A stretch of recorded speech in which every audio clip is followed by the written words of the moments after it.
আসন্ন লোকসভা নির্বাচন, আর তার আগেই কেন্দ্রীয় সরকার অন্তর্বর্তী বাজেট পেশ করলেও রাজ্যে বাজেট হবে পূর্ণাঙ্গ।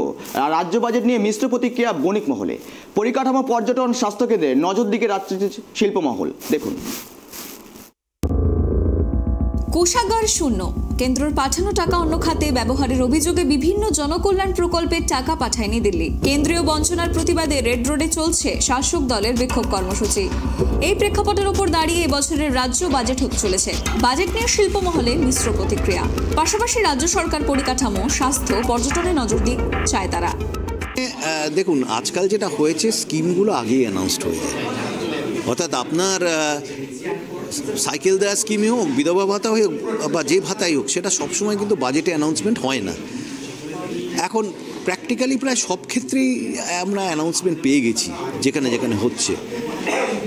এখন দেখা দরকার নতুন কিছু আসে কি না। তবে একটা খুব সাংঘাতিক একটা নতুন কিছু আসার সম্ভাবনা এই মুহূর্তে তো আমি দেখতে পাচ্ছি না।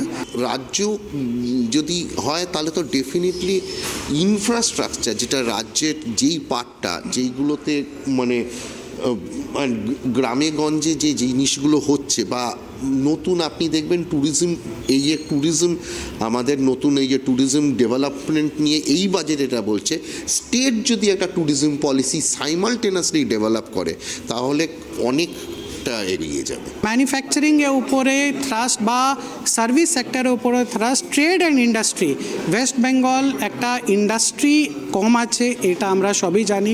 তো ইন্ডাস্ট্রি থেকে ফোকাস দরকার এখানে।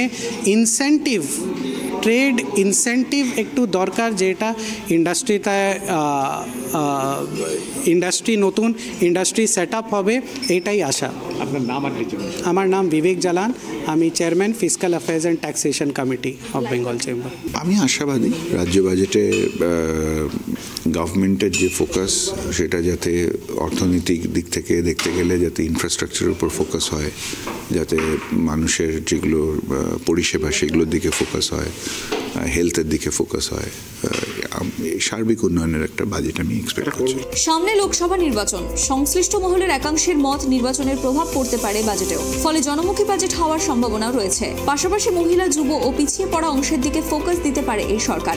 ক্যামেরায় দেবরাজ দত্তের সঙ্গে Trayan Chakraborty report, tribe TV, Kolkata.